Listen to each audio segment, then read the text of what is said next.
I gotta find, oh, here we go. Okay. I am not getting lost in the 100-mile wilderness. Hi, Daddy.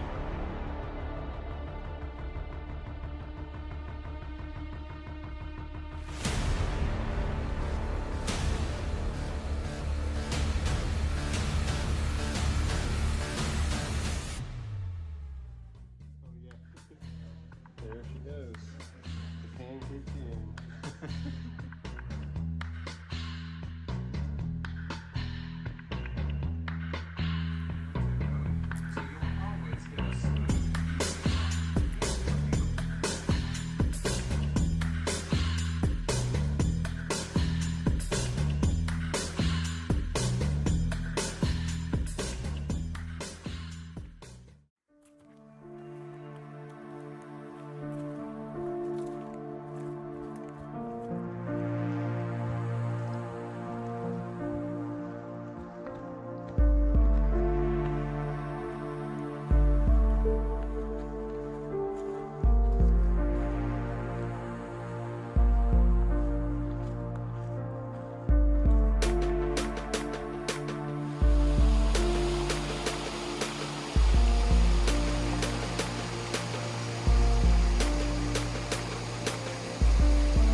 End of day one in the 100-mile wilderness in Maine.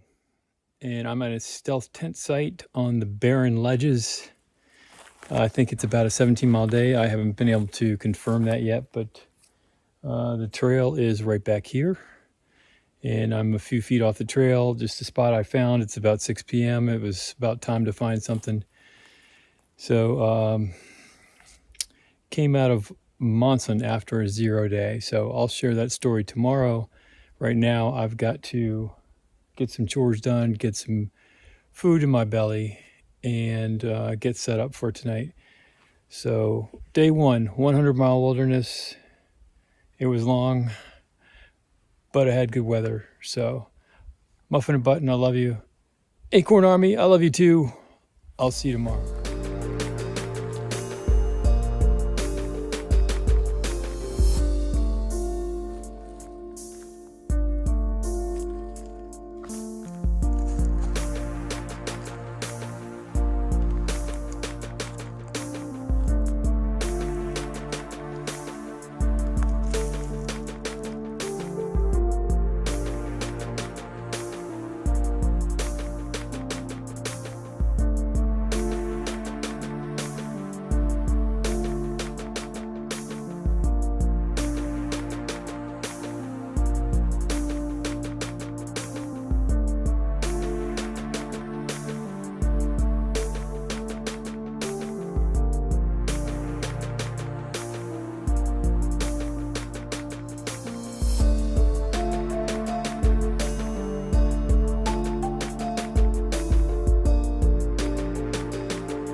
Okay, it's day 2 of the 100-mile wilderness. I'm getting ready to break down camp, filtering water. Day 1, coming out of Monson, 0 day. I just wanted to go back. Stayed at Shaw's Hiker Hostel, place run by former thru hikers named Poet and Hippie Chick. One of the best experiences on the trail. Those two are very accommodating. I really enjoyed my stay there. If the sad thing is, if the statistics are correct, most Nobos or Northbounders starting in Georgia won't experience that hostel because most of them have left the trail by the time they get to Maine. So there's maybe 25% of those people ever get to experience that hostel, which is a shame because it's a great place. It was like Poet makes breakfast every morning, all you can eat pancakes, and then also serves eggs and bacon, orange juice, coffee, unlimited coffee. So you get a breakfast, a place to sleep. They have a gear shop. They have a full food resupply. It's close to town. So just a great experience. I loved it there. My favorite hostel on the trail so far. It's hard to beat. So I had a great stay, 1-0 day in Monson, and they also shuttle to and from the trailhead, so pick up and drop off, and on time. So yesterday I did 17 miles. I got to watch my water level. 17 miles in the 100-mile wilderness. Today I want to do a 20. I want to get through in 6 days, and that puts me at the base of Katahdin, and it puts me in a weather window of sunny and clear. So I want to summit Katahdin on a clear day and just take advantage of the best views that are possible instead of a cloudy day. So I'm in the middle of nowhere. I am standing on the trail right now, and that's my stealth tent site. See, my bottle is I can't do that. Anyway, it's right by the tent, and it's almost full, but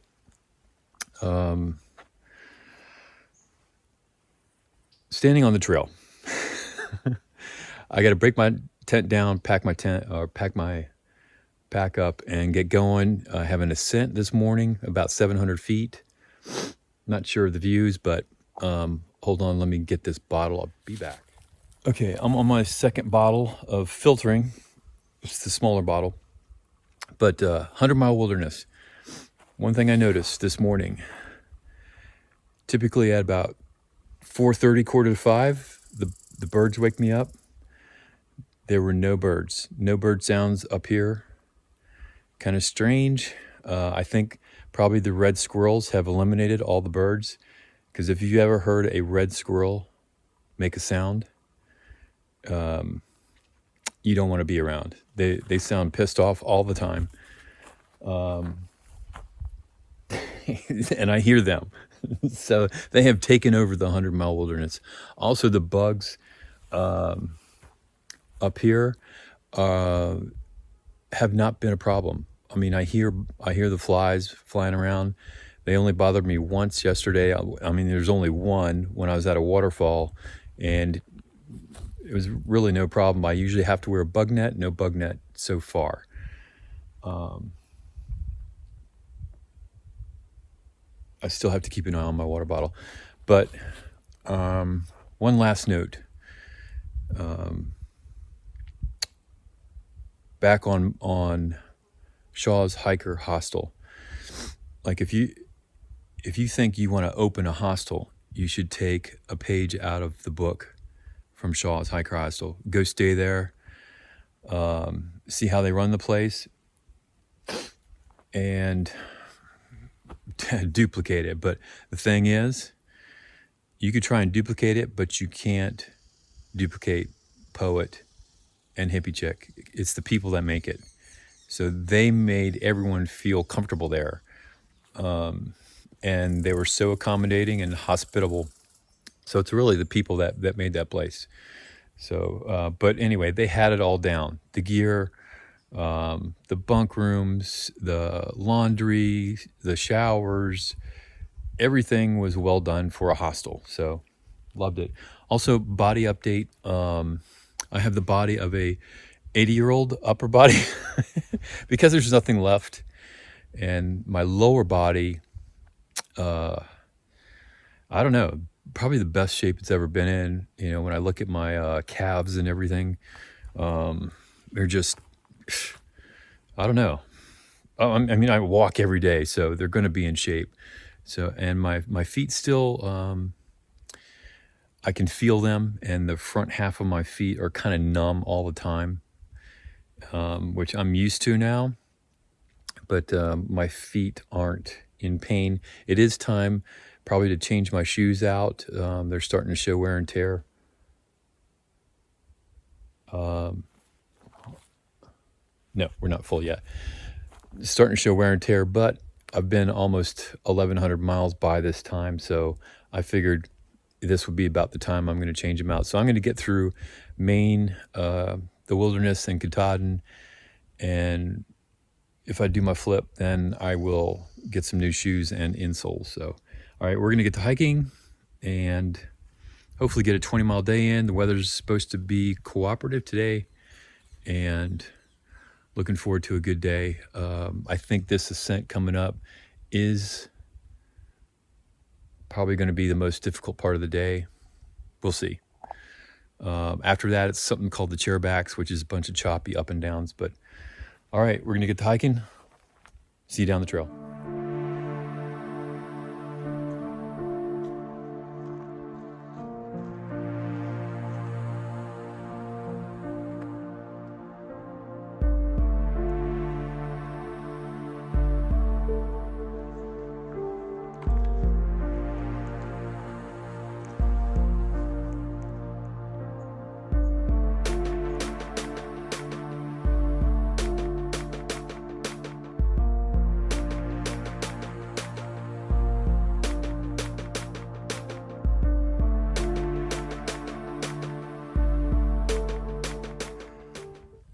All right, I have reached the top of Barron Mountain.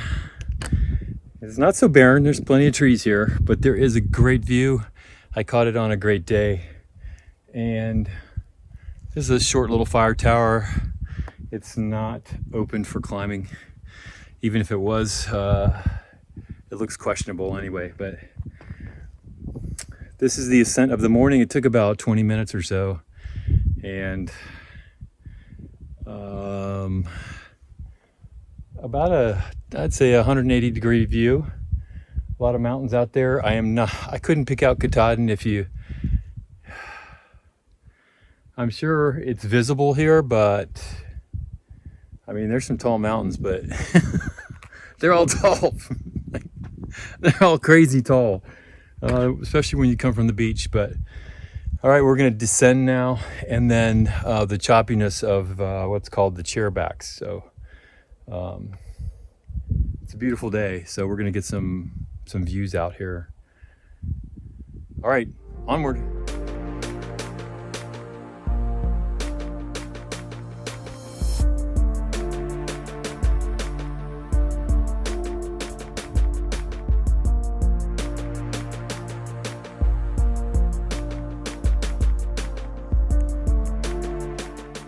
All right, so I'm making my way through the 100-mile wilderness, day 2.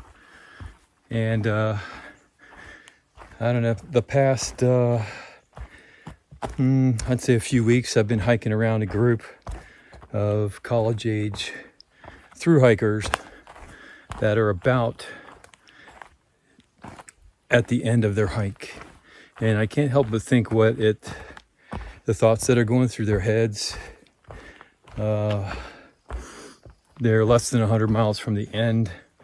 The wilderness is a very, potentially a very contemplative section of a northbound thru hike from Georgia. Probably a lot of reflection on what you just been through. Maybe anxious about what awaits you after you summit Katahdin. I'm on I'm on a bar. This is my worst. I'm on these bog boards now. So the likelihood that I'll be filming and falling off at the same time is pretty high. So anyway, it's like I said, it can be potentially a very reflective time. Less than a week to go. Like I said, less than 1,000 or less than 100 miles to go. So it's different for me because I'm flip-flopping from West Virginia. So I've got, all right, so here's the water and here's the board. All right, so anyway, and I'm talking too. I'll still have probably I'm about still 1,000 miles. At some point in the wilderness, I hit my halfway mileage, but so I still probably got 1,100 miles to go. So my mind is not in the same place that those Georgia northbound through hikers are, and it's I don't know. It was my original plan to be a true northbounder. See that? I gotta put this up for now. I think. So I'll continue in a minute. There's more to come. It kills me.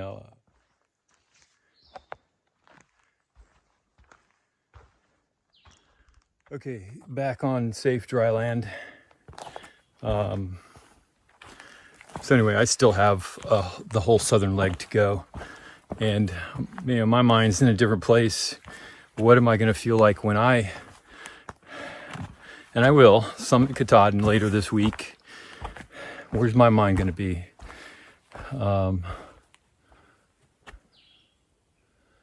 Okay, just another sign.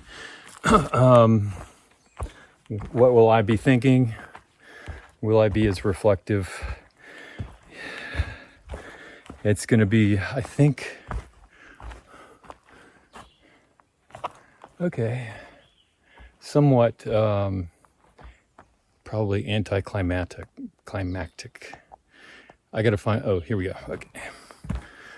I'm not getting lost in the 100-mile wilderness.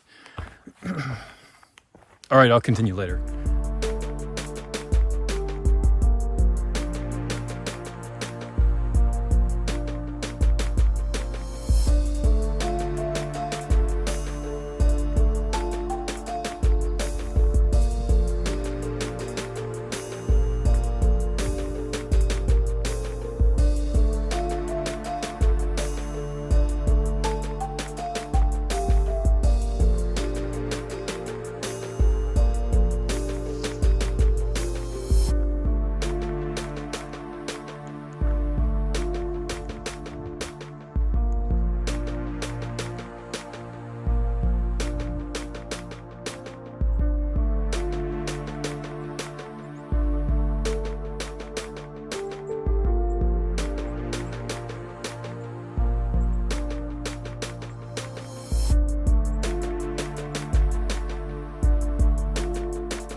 It's about 2 o'clock today. I am actually, believe it or not, on a flat section of the trail. I finished all the chairback series of peaks, and just took a break back there at a river crossing, had some lunch, and filtered some water. And I've probably got another 3 hours or so to the next shelter, or I think another 1.5 miles beyond the shelter is some tent sites. So my legs are tired, and I'll be going up Whitecap Mountain, the south side of Whitecap Mountain, in just a little bit here, but it's a real gradual ascent, I'm pretty sure. So I'm looking forward to stopping, but it will make for almost like in the neighborhood of 20 miles today, which is, considering Chairback Mountains, they had there's like 4 peaks in that series, plus Barron Mountain before that, and the descent. So I'm glad I got those behind me. The only peak left between here and Katahdin, which the sign back there says about 83 miles from here, is Whitecap Mountain. And then the AT flattens out from Whitecap on into Baxter State Park, where Katahdin is located. Flattens out, but not sure. It could be rocky, rooty, muddy. I don't know. But I think I still got 4 days in the 100-mile wilderness to go. If I'm lucky, I can cut it to 3. But the weather is gonna start to change, starting maybe tonight into tomorrow. Chance of precipitation, so we'll see. But for now, onward.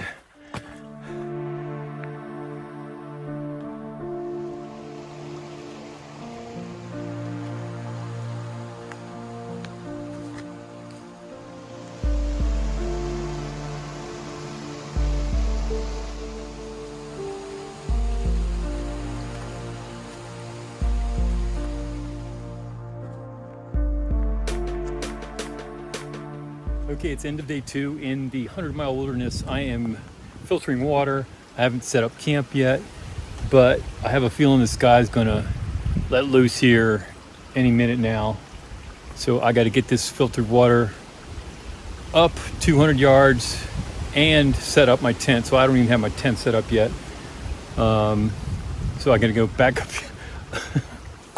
back uphill. That's the same old story with filtering water. So there's a small little brook right here, and it's trickling some water, so we got a water source right down in there, and that is the official water source for this. It's not a lean-to area, it's a campsite area, so there's no shelter, but there is a privy and a water source and some flat areas for tenting. So that's where I am. I think I went 21 miles today, I'm not sure. So I'm partially up Whitecap Mountain. So there are some steep ascents tomorrow, some little ones. Summit Whitecap Mountain, and then downhill into the flat area of the 100-mile wilderness. So my legs are toast.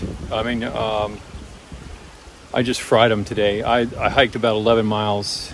Took about a 30-minute break after I forded the river, where I ate a little lunch, and then filtered some more water there. So that was probably about 8 miles back. So long day, and I'm not even sure what that sets me up for 3 or 4 more days in the wilderness. But the funny thing is, it's not that remote. I saw families today, because there are side trails that connect into the AT from some parking lots, and it is the weekend. So I saw some families, and even they were fording the river with their little kids, so it was kind of cool. Yeah, one thing, back at Shaw's Hiker Hostel, Shaw takes a while. Shaw's Hiker Hostel in Monson. So there's northbounders going through there, flip-floppers like me, and southbounders who have just come out of the 100-mile wilderness. So Shaw's has a gear shop there and food resupply. So it's a perfect spot for northbounders heading into the wilderness to get their gear straight, get their food, get enough food to get them through the 100-mile wilderness. But for southbounders coming out, I was in the gear shop one of the days I was there, my 0 day, and it was interesting to see southbounders buying new packs and new shoes because whatever didn't work for them, they found out in the 100-mile wilderness. And I know that probably happens to northbounders down in Georgia, starting out in Georgia.